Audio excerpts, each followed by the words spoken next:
इश्क जुनून की नेक्स्ट एपिसोड में अब आएगा मजा, क्योंकि राहिम ने अब ठान लिया है कि वो एमन को बचा कर रहेगा और जो असल कसूरवार है उसको सजा दिलवा कर रहेगा। दूसरी तरफ जो फारूक साहब हैं उसने भी ये ठान लिया कि वो अपनी बेटी का बदला जरूर लेगा और अली नवाज को उसके अंजाम तक जरूर पहुंचाएगा। और जो आफिया है वो ये चाहती है कि उसका बेटा शहरोज जो है वो रहा हो जाए और जो राहिम है वो या फिर एमन और उसका जो मुगेतर जमाल है वो इस वारदात में शामिल थे। आने वाली एपिसोड में आप लोग देखोगे कि राहिम जो है वो अपने मामू के साथ मिलकर एमन को बचाने की पूरी कोशिश करता हुआ नजर आएगा। तभी वो कॉल करके सबको ये बोलेगा कि उस लड़की ने ऐसा कुछ भी नहीं किया, बल्कि उसको ज्यादती के बाद समुंदर के पार फेंक दिया गया और गलती से वो बच गई। और उसके बाद उसको ये फोर्स किया जा रहा था कि वो मेरे खिलाफ बयान दे, और जब उसने मेरे खिलाफ बयान दे दिया तो तब उसके ऊपर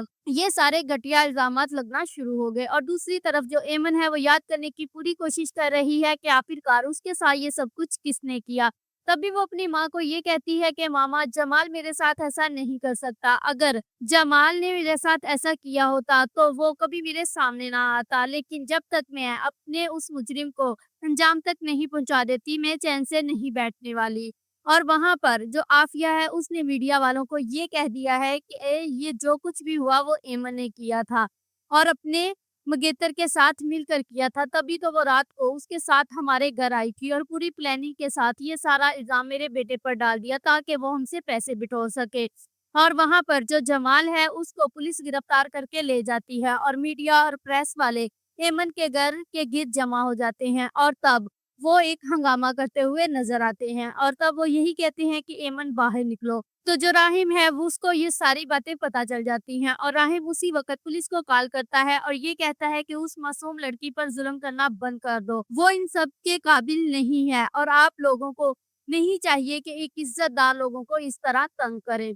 और दूसरी ही तरफ जो अली नवाज का दोस्त फारूक है वो उसने भी ये ठान ली है कि अब वो उनको नुकसान पहुंचाए बिना नहीं रह सकेगा। तो तब राहिम उससे मुलाकात करता है और ये कहता है कि अगर आपने अपनी बेटी की मोहब्बत में ये सब कुछ करने का ठान ही लिया है तो मैं अपने बाबा के इश्क में क्या कुछ कर जाऊंगा ये आप सोच भी नहीं सकते फारूक साहब। तो अब मुझे यही लगता है कि ये इस ड्रामा में एक जंग जो है वो छिड़ चुकी है और आपस में ही सब लोग भिड़ने वाले हैं। और अब देखना ये है कि क्या राहिम जो है वो एमन को बचा पाएगा या फिर राहिम एमन के साथ शादी करके उसको इज्जत दे पाएगा।